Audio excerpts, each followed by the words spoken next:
On February 19, 1945, 9 British and Canadian divisions stood on the brink of victory after fighting their way through rain, mud, cold, and determined Germans to break through the Reichswald forest between the Rhine and Maas rivers, opening the way for the British assault into Germany's heartland. Operation Veritable was one of British Field Marshal Sir Bernard Law Montgomery's set-piece designs, which called for General Sir Harry Crerar 1st Canadian Army to attack through the Reichswald as the northern pincer of a two-pronged attack that would break through to the edge of the Rhine on the Ruhr, trapping 150,000 German soldiers in its course. The southern prong, Operation Grenade, came under Lieutenant General William Simpson's 9th Army. Both attacks were to go in together for maximum force, but the Germans struck first, releasing the sluice gates on the Schwammenau Dam, flooding the Roer River, preventing the Americans from attacking across it. Monty ordered Veritable forward anyway, under Lieutenant General Sir Brian Horrocks' 30 Corps, with 3 British and 2 Canadian infantry divisions leading the attack. 2 more British infantry and 2 armoured divisions would follow up. To back Veritable, Horrocks had the support of 2 powerful weapons: the Funnies of the 79th Armoured Division, a separate outfit equipped with specialised vehicles. These included flails, tanks equipped as minesweepers, petards, tanks equipped with massive mortars to blast open blockhouses, crocodiles, Churchill tanks armed with flamethrowers, wasps, Bren carriers similarly armed, fascinis, tanks that could drop a bundle of wood into an anti-tank ditch to enable infantry to cross it safely, kangaroo armoured personnel carriers and buffalo amphibious vehicles which could swim over flooded terrain. The battle had begun on February 9th on a 9-mile-wide front, with a gigantic artillery barrage of British and Canadian guns that destroyed most of the formidable German defences facing 30 Corps. On the first day, the British and Canadians gained most of their objectives in drenching rain and increasing mud, taking hundreds of prisoners, destroying German divisions, while taking few casualties. After that, the drive into the Reichswald turned into an ugly slog, with British troops fighting for yards, but advancing slowly and steadily, taking POWs as they went. The 2 major objectives were towns that were instrumental parts of the German Siegfried Line. By themselves, the towns were formidable defensive zones. German engineering and slave labour added barbed wire, strongpoints, pillboxes, anti-tank ditches, and machine gun nests. Cleve fell first, and after that, the front expanded, which enabled Crerar to relieve the command strain on Horrocks, who was fighting the battle while suffering from a 105F fever brought on by combat wounds suffered in North Africa. Now the 2nd Canadian Corps re-entered the battle, commanded by an emotional opposite to the cheery Horrocks, the dour, cold and calculating Lieutenant General Guy Simons. His corps, consisting of the 2nd and 3rd Canadian Divisions, moved into their positions south of Moyland on February 15th. The Canadians had already participated in the earlier part of Reichswald, using their Buffaloes and Weasel amphibious vehicles to take flooded ground. The 2nd Division had fought at Dieppe, the 3rd Division had landed at D-Day.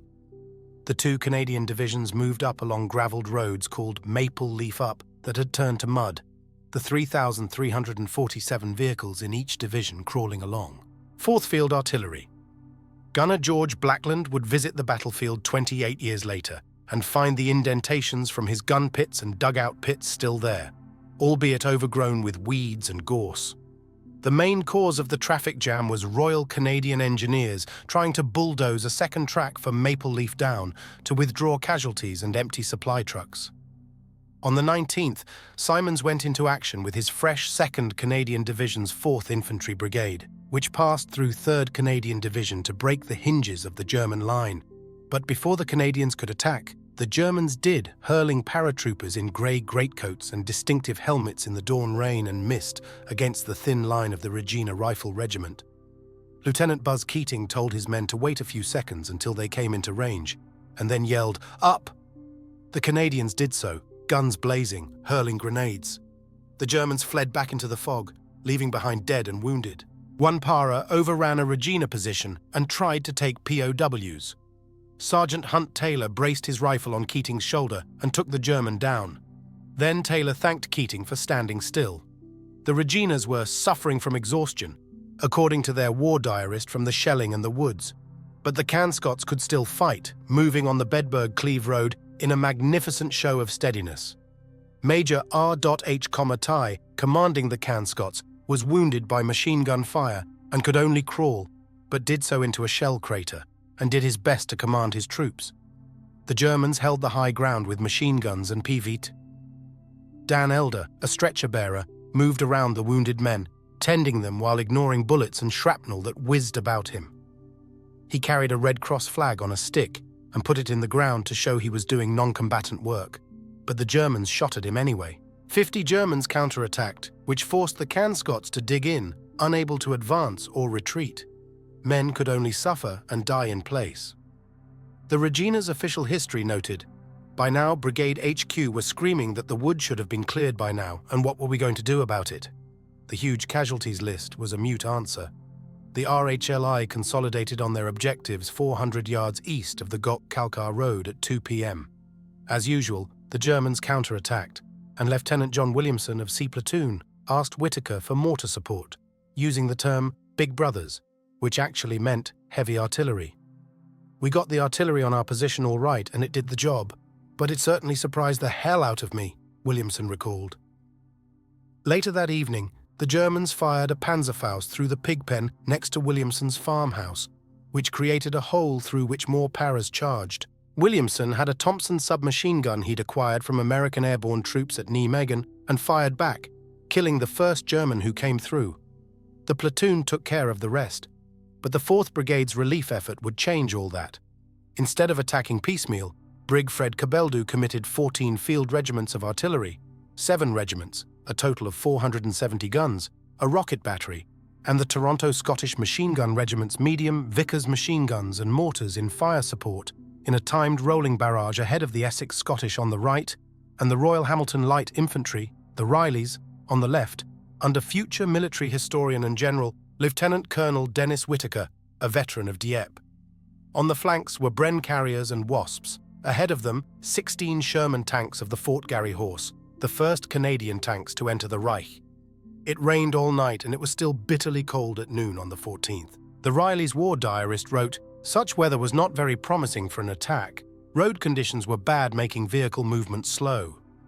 But the Rileys and the Essex Scots attacked on the 19th, their objective the road that connected Gok in the west with Kalkar to its northeast. Simon's plan was to send the fresh 4th Infantry Brigade through the tired 3rd to take the objectives past the Gok-Kalkar Road, while the Canadian Scots would clear the eastern extension of Moyland Woods and gain more high ground overlooking Kalkar. The 2 Canadian battalions advanced, riding kangaroos. The rolling barrage was timed to advance 100 yards every minute and a half to match the standard pace of armoured vehicles. Flame-throwing Wasps added to the destruction from the flanks. Ahead lay the objectives, fortified farmhouses on the far side of the objective road. They were defended by Panzer Grenadiers of the 116th Panzer Division, paratroopers from Major General Hermann Plocher's 6th Parachute Division, and deadly 88 mm anti-tank guns. The 116th Panzer Division's Chief of Staff was Lieutenant Colonel Heinz Gunther Guderian, son of the famed German tank genius. Unfortunately, while the Canadians knew the Paras and 88S were there, they did not know about the 116th Windhund Division and its vehicles. Whitaker saw a narrow country road, hard surface, dead straight, with barely space for 2 tractors to pass, connecting the market towns of Gok and Kalkar.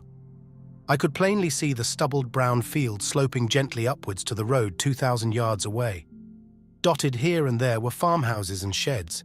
To reach our objective, my men had to cross that short open stretch, but upwards.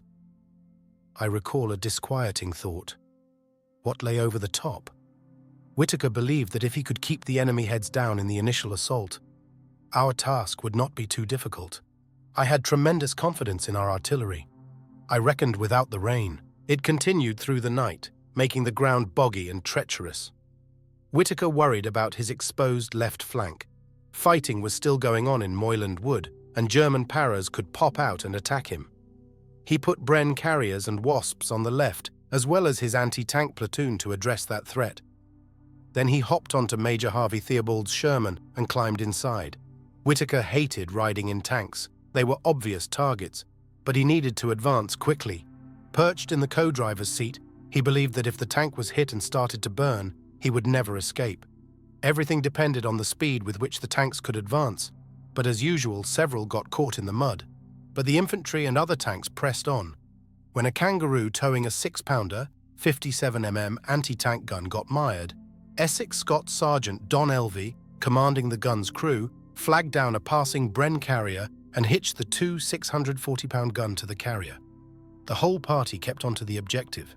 On the German side, Guderian's men drew last-minute reinforcements. A Panzer Grenadier regiment from Panzer Lehr under Major Helmut Hudel, their tank destroyer battalion, and their Panzer regiment. They were a veteran team, but the tank battalion had only 14 Panther tanks. Hudel was impressed by the Canadian gunnery. Since early morning, very strong artillery fire could be heard at the front. The expenditure of ammunition was extraordinary. No one had heard anything like it before, he said. The Canadian advance began at noon, and German guns and mines began ripping open Canadian troops and vehicles. Lieutenant Gordy Holder guided support company carriers to a position to engage the enemy, and was killed in the first slashing burst of fire from the German 88S. Watching the advance, Cabeldu grew concerned as he lost 11 vehicles quickly, mostly to mines. While for the most part, the Kangaroos were able to drop the troops near the objectives, these vehicles were unable to get right onto the objectives because of severe anti-tank fire. Riley C Company CO Major Joe Piggott also saw many of his men fall. "We were taking one hell of a licking. The 88S made it so hot for the Kangaroos that some of the companies were dropped short of their objective. We finally got there, but we had about 50% casualties," Piggott said later. Theobald's tanks reached a milk plant on the Gok-Kalkar road and headed onto open ground. Then 2 of the troops' tanks exploded in flame from 88mm guns. 2 more were disabled. Theobald saw the German guns, but his radio net was jammed. "It seemed like 75 people were trying for the same airtime. I was screaming, trying to get on the air to the fellows and warn them. It was quite eerie to watch the enemy shells silently hitting the ground and exploding just a few yards away. You could hear nothing except the noise of the motor of the tank and the explosion of our own gun firing. I felt as though I were in a tin box that was going to be hit and brewed up at any moment. I had so much gear on me, I didn't think I could have ever gotten out if the tank were hit." As Theobald stopped his tank alongside an abandoned 88mm gun, Whitaker shouted, "Let me out of this tin can!" Whitaker ran into the creamery and was joined by his TAC HQ team. Theobald continued to struggle to make his voice heard on the radio. 2 German shells barely missed Theobald's tank before it reached the protection of the milk plant. But 2 of Theobald's tanks burst into flames. On the Riley's left, Major Duncan "Dunk" Kennedy's B Company was in Kangaroos under heavy German fire. Ordered to bail out, Williamson's No. 10 platoon gave fire support, while Kennedy led the rest of the company on the Schwanenhof farmstead. Williamson's 2-inch mortar banged away with all of its 13 smoke bombs to cover the assault. Kennedy's men disappeared into the smoke's protective cover. Williamson and his men ran after to catch up, and a machine gun bullet hit Williamson in the leg, knocking him into a shell crater. A stretcher-bearer put sulfur powder on the wound and bandaged it, while the men gained cover of the farm buildings. Undeterred, Williamson hobbled through the fire to join them. By now, B Company was dug in, battling German infiltrators who were coming up a ditch 150 yards to the front of the buildings. Williamson limped over to Kennedy to report. As Williamson came up beside the major, who was standing near some machinery, a bullet ricocheted off a piece of it, piercing Kennedy's stomach just below his belt. Kennedy was carried to the basement for shelter, but refused to be evacuated. He would lead his men from the basement. Heavy machine gun and anti-tank fire hit C Company from a hedgerow and small farm on its left flank. Piggott kept his young men moving, despite the heavy fire, warning them, "Falter and you die." Piggott had served for 5 years in a British battalion in North Africa, under a plan that gave Canadian officers combat experience, and was a veteran of D-Day. His eccentricity: he wore an experimental type of body armor issued in Normandy, made of manganese steel plate. It had saved his life on many occasions. In comparison, most of Piggott's men were in their first engagement, and some had been transferred from supply, ordnance and artillery units to make up shortages in infantry units. They had little time to practice tactics. Pigott told his men to watch him, follow him, and do what he did. It didn't work. 150 yards short of the objective, German machine guns opened up, and Pigott's men hit the dirt. At that moment, 3 wasps burst out of the smoke under Sergeant Pete Bolus. Pigott pointed at the German positions and yelled, "There are Germans in the house! Go and burn the bastards out!" Bowles turned his vehicles on the farm and attacked. "The fuel was a black jelly that stayed in a mass like a tube of toothpaste," Bolus said later. "You'd fire it on the ground. That damned stuff, it would crawl along the ditch and over the top. It would stick and burn and keep on burning. If you ever got it on your clothes, you were a goner. It was devastating." Bolus burned the house and barn to the ground and incinerated the hedgerow. C Company advanced while the wasps headed back out of flame to rearm. Now C Company consolidated its gains, with the young men still suffering. Things were made worse when Company Sergeant Major Stuart Moffat was knocked to the ground by a sniper bullet that tore through his jaw, his second serious wound. Pigott picked Moffat up and took him to a farmhouse. When Pigott opened the door, there was a German standing there with a stick grenade in each hand. We stared at each other. He was pretty scared, I guess, and I think that if I had yelled at him, he would have surrendered. Anyway, he flipped the grenade. It hit me on the chest and exploded, Pigott recalled. The grenade blasted a dent in Pigott's armor and left him black and blue for 6 weeks, but it saved his life. A metal shard hit his windpipe and threw him into the farmyard. For both Pigott and Moffat, the war was over. Lieutenant R.W. White of the Pioneer Platoon took over C Company. Incredibly, the frightened men held their new position against counterattacks with determination. Then White rallied the men and continued the advance, facing a manned German 88 mm gun. Suddenly, a single Canadian tank appeared, White said later. I had no radio or other means of communication, but somehow by running in front of and alongside the tank, I was able to direct cannon and machine gun fire directly at the farm and the 88 gun, and at the same time indicate that we would rush the farm. The tanker apparently understood. It was now my difficult task to rally the men for an all-out assault on the farmhouse and the 88 gun. It occurred to me that with fixed bayonets, everyone might gain the courage needed for this sort of head-on attack. The presence of some of my own Pioneer Platoon, whom I had known and respected for months, helped me greatly. I started to sing the Demolition Platoon theme song, L'amour, l'amour, l'amour. The men took up the song. Getting close to the building, we charged and threw our grenades. Finally, we took the farm and some prisoners. C Company reached its objective and then started digging in under German fire. At nightfall, the Fort Garry tanks waddled off to replenish fuel and ammunition. They were most vulnerable to enemy attack at night. Whitaker and his Rileys awaited a German counterattack. They were right. At 4:30 p.m., Lotwitz visited the CP of 116th Panzer Division, whose commander, Major General Waldenberg, was Lutwitz's cousin. Over dinner, they discussed that very subject by using 6th Parachute Division and more reinforcements, Kampfgruppe, Battle Group, Hauser of the Panzer Lehr Division. Drawn from German army demonstration units across the Reich, Lehr had fought fiercely in Normandy and the Bulge under Major General Fritz Bayerlein. However, its well-trained veterans all lay dead in both battlefields, and the division as a whole was down to 22 tanks.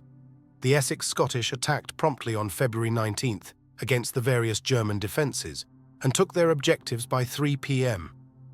The Germans counterattacked with infantry and tanks, taking advantage of the Essex's open right flank. Canadian troops fought back, using up ammunition at a high rate of speed. Major Bruce MacDonald's headquarters tank troop ripped the Germans with machine gun fire. The Germans called in artillery and mortar fire. MacDonald's loader, tracking the ammo, yelled that his Sherman had only 4 rounds of AP shot and 150 machine gun bullets left. A second later, a German shell hit MacDonald's tank and damaged its radio aerial. MacDonald saw that the Germans were using a depression on his left to close in on the farm buildings. MacDonald ordered the Sherman of No. 3 Troop, a Firefly, into action. It mounted a 17-pounder gun, more powerful than MacDonald's 75mm gun, and was designed as a tank killer. The Firefly rumbled past MacDonald, and its track was shot off. But its gun was not. The tank opened fire and made many good Germans out of the counter-attacking force, MacDonald said later. Then the Essex Scottish was pinned down and started taking casualties. German fire blasted the Firefly and its crew bailed out. A shell smashed into MacDonald's Sherman and, with more alacrity than dignity, MacDonald ordered his men to bail out under sniper fire. Now MacDonald used another wireless set to contact the Artillery Forward Observation Officer, FOO, supporting the Essex. All B Company officers were dead or wounded, the FOO said, so he was commanding that company, despite also being wounded. The Essex's signals officer, Lieutenant Kenneth Jenneret, joined MacDonald in a slit trench, where they watched MacDonald's now useless tank crew head for the rear. The two officers stayed, trying to dig towards a nearby trench to reach fellow Canadians there. But a bullet hit Jenneret's wrist. He tried to jump from one slit into another so that he could get bandaged, and with the second shot, the sniper hit him in the abdomen. He was in considerable pain, and I passed him my morphine syringe. There was then little we could do but watch and keep our ears cocked, hoping momentarily to hear the rumble of missing tanks, plus C and D companies. They didn't come, but the Boche did, throwing hand grenades into our slits from 1 foot away, and after most of the nearby Essex were wounded, one stood up with his hands in the air, and the rest of us followed suit. MacDonald alertly tore off his rank badges and any documents that indicated he was an officer. The Germans marched him back into their lines to start a 10-mile trek. MacDonald faked shell shock, staggering listlessly along, and fell behind the main column. With only 3 German guards present, MacDonald was able to slip into a slit trench. When the Germans did notice he had escaped, they could not find him in the dark. MacDonald found Canadian lines, where he brought back intelligence on the location of German artillery positions. For these various feats, he received the Distinguished Service Order. Joining the Essex Scottish in a Bren carrier was Captain George Blackburn of the 4th Canadian Field Artillery Regiment, serving as a field observation officer. The future newsman saw the Scots pinned down by German fire from a nearby house, complete with sniper. The infantry summoned a wasp to deal with it. With a terrible roar, a huge ball of flame rolls across the road, instantly setting the house on fire. In a matter of seconds, a white sheet appears at a side door, and a German soldier comes out with his hands on top of his head, and another, until there are 26 strapping paratroopers, including an officer lined up in the barnyard, grinning as though it's funny that a monstrous flamethrower should have been used to burn them out, Blackburn later wrote. But the sight of those sneering faces is good for you. It arouses hate and anger, those foul twins that can sustain a man in battle when all else fails, and which you now realize have been missing all day. You feel the thickness disappear from your head, and the jerky wobble leave your knees. One of the Canadians taking these men POW had just lost his pal by a shot from the farmhouse minutes before the wasp trundled up, and asked his company commander, Major Bob Suckling, "Aren't we going to shoot them?" Suckling turned away, but a veteran sergeant put his arm around the Canadian and said, "We don't do that sort of thing, kid." Blackburn and his crew drove off to assist the Essex Scottish and the Rileys. While the Essex Scottish gained a tenuous grip on the farmsteads of Girton and Brunshof, the RHLI on their left faced an attack by a Panzer Lehr battle group at 8 p.m. in the dark. The German Panzer Grenadiers and reconnaissance vehicles stormed into action. The Rileys lacked the support of the Fort Garry Horse tanks, which had clanked back to base to replenish ammunition and fuel and carry out maintenance. On their own, the Rileys and Essex Scottish took heavy casualties from German fire. At 11 p.m., Lieutenant Colonel John Pangman, commanding the Essex Scottish, reported that the situation about him was becoming critical. His forward area had been overrun and enemy tanks were firing on his headquarters. The Rileys reported fighting fiercely to beat off 2 counterattacks against their left flank, which had penetrated the forward defences and was slowly overrunning C Company. Pangman rode forward in a kangaroo to see what was going on, and the vehicle was disabled just behind the forward companies. Pangman set up his HQ in a farmhouse.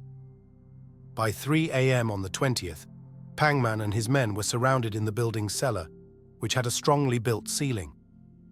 Lieutenant Horace Tucker, the intelligence officer, and some of his men stayed above to engage the Germans.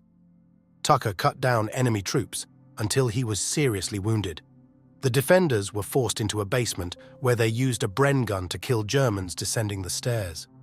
The Germans got the point, pulled back, and unleashed Panzerfausts on the Canadians, setting the farmhouse on fire. A German tank thundered through the building's wall to collapse the cellar ceiling. CPL Armand Kane ran up the stairs and fired 2 rounds into the tank with no effect. Pangman ordered his men to destroy the papers and maps and told his 2 Bren gunners to get ready to surrender. They told Pangman they didn't believe in surrendering and refused. The desperate situation was relieved by Major Joe Brown of 4th Canadian Field Regiment, Artillery, who was Pangman's FOO. He reached his regimental HQ and asked Lieutenant Colonel McGregor Young for artillery fire directly on the building. When Young asked if Brown was certain, the FOO replied, "It's our last resort, position overrun by tanks and infantry." Seconds later, all 24 of 4th Field's guns opened fire, drenching the area with HE fire, catching many Germans in the open, halting the attack. The rest of the Essex Scottish weren't doing too well either. A company was down to 35 men capable of fighting. The early hours of the morning were grim ones, the Essex Scottish war diarist wrote. Isolated company groups fought on, short of ammunition, burdened with casualties which could not be easily evacuated, and lacking support of the anti-tank weapons with which to deal with the Mark IV tanks the enemy had marshalled for his counterattack. To the left of the Essex Scottish, Lieutenant Colonel Whitaker was swamped by reports from his Rileys of relentless counterattacks. Starting at 8 p.m. German tanks and infantry rolled forward and into a fierce Canadian artillery barrage, separating the infantry from their tanks. B Company was getting hit head-on by tanks. Lieutenant D.W. Ashbury knocked one out with his Piat, but at 1:35 a.m., the situation was desperate. Whitaker's answer was a counterattack of his own. He ordered the battalion's scout platoon, 25 men under Lieutenant Johnny Lawless, to do so. The scouts crept silently through the German troops and surrounded the Schwanenhof house, where Major Duncan Kennedy's B Company was trapped. On signal, the scouts started making a terrific noise, throwing many grenades through the windows before rushing in. The operation was a complete success. 25 Germans were killed or wounded and another 50 taken prisoner. Our only casualty was Lawless, who was slightly wounded by shrapnel from one of his own grenades. B Company position was finally stabilized, Whitaker wrote later. Jack Drury and his gunner crew of 2, the latter operating the 19 set from a half-track right behind my HQ, swung into non-stop action that was to continue through the night, Whitaker wrote. Drury called down artillery fire that dispersed the enemy from in front of C Company's HQ. In 12 hours, 4th Field Regiment hurled 5,400 shells into the small area to help halt 8 German counterattacks. The Germans couldn't see where the Canadian guns were firing from because they used flashless powder. The impact of this Canadian bloodletting was not lost at higher levels. As the clock ticked down on February 19th, Cabell-Dew let the division's boss, Major General Bruce Matthews, know of the situation. Matthews reacted with alacrity, assigning the 6th Brigade's Queen's Own Cameron Highlanders to Cabell-Dew to act as reinforcements or relief. Cabell-Dew decided to put them in a defensive line to replace the Royal Regiment of Canada so that one of his own battalions could be the relief force, opting for brigade cohesion as the vital factor. Relief was urgently needed. On the 20th, with only 13 combat-effective men remaining, the Essex Scottish D Company withdrew at 3:15 a.m. CSM. Led Dixon and Lance Sergeant Bill Moriarty prevented the company from being annihilated by greeting a German attack on their building with heavy Bren gunfire and driving tanks off with their PAT. The tanks withdrew and shelled the building instead. The Germans could not break through, so they withdrew. But D Company lacked enough men to hold the building, so they had to pull back. Dixon, a decorated veteran of Dieppe, received a second bar to his military medal, making him the only man to win the decoration 3 times. Moriarty also received the same medal. Cabell-Dew went to the Royal Regiment's headquarters and told Lieutenant Colonel Richard Lendrum that if the Royals could get in quickly, they might recover a good many Essex Scottish who would be pinned down in slit trenches. Lendrum worked out an attack with Young for 9 a.m. The latter was exhausted, but promised the necessary barrage. Meanwhile, Whitaker's RHLI held their ground on a damp and cold morning with 400-yard visibility. At 8 a.m., the Germans counterattacked yet again. The Rileys could hear the Germans warming up their tanks in the bitter cold 800 yards away, giving D Company Commander Major Lewis Froggatt a good idea where they would attack. He had a 17-pounder anti-tank gun sighted against them and told his men not to fire until the AT gun had done so. Froggett's plan worked. The gun blasted open 4 panzers in quick succession, sending German tankers flying out of their blazing wrecks. The Rileys chopped up the infantry. At 9:30 a.m., still battling mud, Royal Regiments A and C companies attacked, joined by Fort Garry Horse's C Squadron. The advancing Royals found that shell and mortar fire constituted the principal hazard in this attack, wrote the Royals' official historian. Incredibly, none of the tanks bogged down, and they provided such close support that initial casualties were light and no tanks were knocked out. As a company reached Goch Kalkar Road, the tanks wrecked a 75 mm anti-tank gun and a half-track mounting a smaller weapon. By 10:30 a.m., Major Jack Stother, commanding C Company, was in radio contact with Pangman and learned of their plight. Stother told Pangman that relief was on the way and to keep his head down. Soon C Company reached the battered house, finding 18 men holed up in the cellar, some, including Tucker, badly wounded. Before Stother could arrange to evacuate the wounded, the Germans counterattacked. Stother told Pangman he had to withdraw to reorganize his men to face the Germans. Pangman and his pals refused to leave. When a German officer appeared at the top of Pangman's cellar, brandishing a grenade, an Essex corporal shot him dead. After that, the Germans left Pangman alone. They were too busy coping with Stother's men, who arrived en masse at 2 p.m., with Bren carriers to haul off the wounded. Stother studied the situation in daylight and declared it a poor one tactically, as enemy tanks could come up very close to it unobserved and fire on it from hull-down positions. It was clear that one Canadian battalion could not defeat the Germans in the area. The Rileys and Royals went on the defensive against Panzer Lehr, gripping the Goch Kalkar Road with determination. The 4th Brigade's war diary called them the proud holders of the ground won, ground strewn with the enemy's dead and equipment. On the 21st, the RHLI could report they had knocked out 9 Panthers, 3 SP guns and 2 half-tracks, but needed 150 other ranks and 6 officers in replacements. No Riley had been captured. Whitaker found the men tired but still determined to hold. They were proud of their achievements, despite the cost. During the epic stand, Crerar messaged Whitaker, "My congratulations on and admiration of the gallant and most successful fighting carried out by all ranks of the regiment he commands during the last 48 hours. Panzer Lehr's tanks and men made their last counterattack at 6 p.m. Cabeldu, responded by sending C Squadron of Fort Garry Horse to bolster the Riley defence, joined by the Queen's Own Camerons. The measure worked. After 2 hours of intense fighting, the German attack collapsed. Lieutenant Lawless and his scout platoon headed off to raid a position that the Germans had used to form up attacks and took them by surprise. Lawless's men killed 25 Germans and captured 50. The whole bag was all that was left of No. 5 Company of the 902nd Panzer Grenadier Regiment.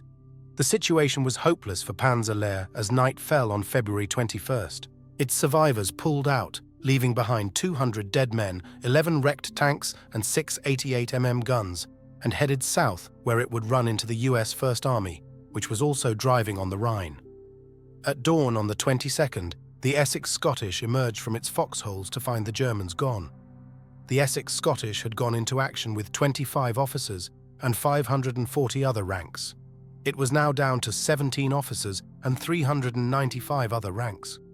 The Rileys took 125 casualties and earned 6 awards, including Whitaker himself, who added a bar to his Distinguished Service Order from Dieppe.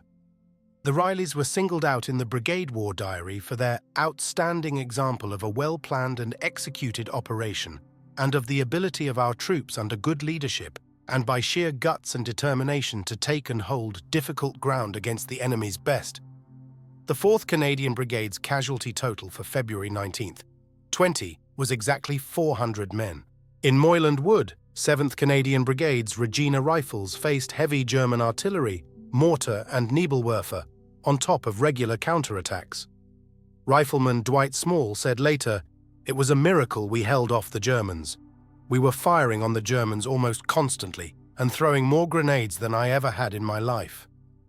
By February 21st, Small saw no end to his ordeal. Neither did the Caen Scots, who fended off a strong counterattack on the 20th.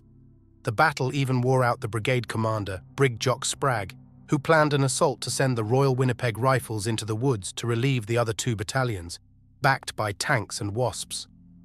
But after Spragg held his Oak Group, Simons relieved the exhausted Sprague, putting Lieutenant Colonel Al Gregory in as temporary commander. Simons blamed Sprague for 7th Brigade's failures and wanted new blood. The Canadians approached this battle with the usual methodical nature: 5 sectors, each 300 yards wide, saturated by artillery 30 minutes before the attack. The heavy guns would be joined by mortars, anti-tank guns, and the Cameron Highlanders of Ottawa with their heavy machine guns. As the Winnipegs attacked the sectors from A to E in turn, the artillery barrage would move down to concentrate on known and likely enemy positions north and east of the wood. The Winnipegs, known as the Little Black Devils, drew support from the Sherbrooke Fusiliers tanks and Wasps, which would operate in relays. That would ensure the infantry had continuous support. Incredibly, the day was clear and sunny after weeks of rain. The 84 Royal Canadian Air Force Group could intervene with fighter bombers. By 8 a.m., the Little Black Devils formed up behind the Regina Rifles. Kickoff was set for 10 a.m., but German machine guns had been pestering the Regina Rifles for days, so the Reginas went in early to silence them before the attack. They did so with great efficiency, returned to their trenches, and found the Winnipegs occupying them for the attack. It was postponed 12 minutes, and then both battalions rushed forwards. The tanks took positions on high ground, blazing away with main and machine guns. RCAF Typhoon pilots saw Germans fleeing into a building and hammered it with rockets. When the Black Devils attacked, the Germans shot back with the usual rain of artillery and mortars. B Company's Major Harry Badger and his command team were all hit and wounded. Lieutenant Bob Gammon in D Company was killed, but the advance did not falter. In 40 minutes, the 2 lead companies had taken all their objectives. A and C companies of the Winnipegs move in Sector B with Wasps hurling flame at any possible German hiding place. They didn't kill many, the Germans had fled. When the Wasps used up their fuel, they headed back and were replaced by new ones from the relays. A Canadian report said, "It proved of double value to bolster the morale of our troops while undermining that of the enemy." The fire plan was still carrying on, and the attack was running to schedule. But here the Germans had more artillery and entrenched defenders, as well as snipers. They struck down all of a company's officers, putting Sergeant Alf Richardson in charge of the company. The advance was painful and step by step, with close-quarter fighting controlled by the remaining NCOs, a Winnipeg report noted. The enemy positions were revealed only when they opened fire at close range. The German paratroopers were well dug in and camouflaged, and the advancing troops had to crawl forward determinedly to reach cover and fire back. When they finally achieved their objectives, C Company had just 2 officers and 40 men. A company had no officers and only 25 men. The survivors of C Company found a well-prepared position ahead of them held by 200 German paras. The Germans were dug in and supported by mortar fire and airburst artillery, its position ringed with mines and tripwire. But with flame, heavy machine gun fire and assaulting infantry, the position was stormed and overrun. Some were killed, a number escaped, and only 5 were taken out alive, the official report said. Major Charlie Platt led his men forward with Wasps rolling alongside, using flame power to overwhelm German tenacity. The Germans made 3 successive counterattacks, but were caught in the open by artillery fire directed by a forward observation officer in the A Company position. A heavy toll was inflicted, according to the Black Devil report. By the time the Canadians reached Sector E, the German defences were down to 2 machine guns on the eastern edge of the woods and riflemen in pits. Despite the tough terrain, the tanks advanced. One hit a mine, killing Trooper James Elliott and wounding the other 3. The minefield caused many casualties. Even so, Major Hugh Dennison's D Company finally reached the end of Moyland Wood and a narrow row of houses, bristling with paratroopers and freshly laid anti-tank mines. The Sherbrooks had to withdraw. The Germans counterattacked, hurling grenades and firing submachine guns from the hip, yelling in English, "Get your hands up!" The forward section's Bren gun jammed at that moment, and the Germans overran and killed them. The rest of the Canadians shot down many Germans before they withdrew. Lieutenant George Adams, leading the forward platoon, was briefly blinded by grenade fragments. He was taken to a field dressing station, had his eyes cleaned, regained his vision, went back to the fight, and gained a military cross. The Germans counterattacked twice more, losing 6 men each time. Thus, concluded the Canadian official history. The obstacle of moorland wood had been overcome at last. The price has been immense. The Little Black Devils had entered the battle with just 207 men and suffered 105 casualties, 26 killed, a 40% rate. The last two were truly tragic. D Company's executive officer, Captain Bill Ormiston, and his driver, CPL George Quavadis, driving to the front with fresh rations in a Bren carrier. It hit a mine and exploded, killing both. It had been a rough time for the 7th Brigade. The Canadian-Scottish lost 168 casualties and the Reginas suffered 134. One-third of the brigade was lost. The Germans had suffered vast numbers of casualties too, virtually all of them dead. Fewer than 200 paras had surrendered, befitting their ferocity.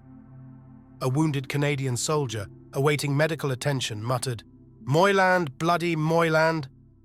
But the Reichswald battle wasn't done yet. British troops were still battling to take Goch. Realizing that defeat loomed there, the Germans began firing off their ammunition dumps before they lost them, and continued to shell the British as they withdrew. To make matters worse, the RAF bombed the 7th Argylls in a navigational blunder, killing 4 and wounding 19. The 227th Brigade's objective was the village of Buchholz and Schloss Kalbeck on the east side of the River Neers. They attacked on the 20th with wasps to add punch, established a bridgehead over the river, and attacked again on the 21st into violent shelling. The 6th Royal Scots Fusiliers consolidated their positions and faced a night assault by German paratroopers. It was a touch-and-go situation in the dense woods, darkness, heavy German fire, and minefields. The 2nd Gordons struggled to clear the woods down to the Goch-Wesel railway line amid furious counterattacks. The situation was so serious that 2 battalions of 46th Brigade, 9th Cameronians and 7th Seaforths came in to relieve the pressure, finally clearing Schloss Kalbeck. Despite heavy opposition, 46th Brigade took 150 POWs and 8 self-propelled guns from Battle Group Grafing and 900 1st Panzer Grenadier Regiment. There was nothing left for the Germans to do but concede what should have been obvious from the start. 1st Parachute Army could not hold against the British offensive. General Schlemm gave the order to withdraw from Goch on the morning of the 22nd, and both the 15th Scottish and 51st Highland Divisions claimed to be 1st British troops into the wrecked town. In the ruined town, Scottish troops consolidated amid the mud and rubble, while the Royal Army Service Corps brought forward 3 vital morale builders: hot food, dry socks, and letters from home. Captain Robert Woolcombe, a platoon commander in 6th KOSBs, wrote, "At last it was Germany. The thought never left you. Germany! It did not matter what we did." The advancing troops thought about Dunkirk, and one wrote home, "Here in the enemy homeland, a grim satisfaction was the main emotion expressed. Serves the bastards right." On the 23rd, the US 9th Army finally began the southern pincer of Monty's plan, launching Operation Grenade, hurling 2 corps across the Roa River, despite continued flooding. Backed by air power and artillery, the Americans crossed the river with only 92 casualties and were poised to both drive on the Rhine and join with 1st Canadian Army in cutting off 150,000 German troops from retreating to safety. Montgomery took time to report to Field Marshal Sir Alan Brooke, the Chief of the Imperial General Staff, on the 19th. "We captured Goch today, and the 15 and 51 divs are engaged in mopping up the town, in which we have so far taken 400 prisoners. We have also now got the use of the road Goch-Kalkar, except at the Kalkar end. Having captured Goch, we have now got to fight for that ground, which will enable us to use the road." I spent all day up in the Reichswald forest area and visited most of the British divs and found the troops all in tremendous form and very well pleased with themselves. The total prisoners captured in the veritable operation are now nearly 10,000, and we estimate that a total of 20,000 Germans have been put out of action. A very great many Germans have been buried by our troops. The recent dry weather has helped us in the road problem, and the rivers are now going down. Our total casualties in veritable operation are now 3,800, and all these are British except for 400 Canadians. The Canadian official history of the battle, written by C.P. Stacey, had the definitive assessment of the horrific tale. Let no one misconceive the severity of the fighting during these final months. In this, the twilight of the gods, The defenders of the Reich displayed the recklessness of fanaticism and the courage of despair. In the contests west of the Rhine in particular, they fought with special ferocity and resolution, rendering the battles in the Reichswald and Hochwald forests grimly memorable in the annals of this war. Veritable was over. 30 Corps now readied the advance south to link up with Simpson, while Simons prepared the next stage of the campaign, Operation Blockbuster, the drive to Xanten. Despite this intense activity, the British and Canadians took time to properly mourn their losses. The Royal Regiment of Canada relieved the shattered Canadian Scots on the evening of February 21st, and the Scots were met by the skirl of the Essex pipes. The shrill, triumphant sound of the pipes gave something to the men that nothing else could, wrote the Can Scots official history. Almost automatically, the bone-weary soldiers began to march in step. The Can Scots came out with only 2 officers and 165 men in the 4 rifle companies. The Essex piper called, "What will you have, boys?" The Can Scots replied, "Cock of the North." The Can Scots entered the lines of the 15th Scottish Division, under their second-in-command, Major William Matthews, who found himself next to the 15th Scottish Pipe Major. Both were struck by the tragedy of the situation, the horrific battle, the dreadful weather conditions, the loss of so many young lives. Amateur soldier Matthews said later of the Pipe Major's reaction, "He was a big, tough ex-Scottish guardsman. I'll never forget him. He was standing there in the moonlight watching our companies come in, some of them with only 10 or 20 men left. There were tears rolling down his cheek, and he turned to me, 'Makes you think, don't it, kid?'" Author David Lipman resides in New Jersey and writes frequently on a variety of topics for WW2 history.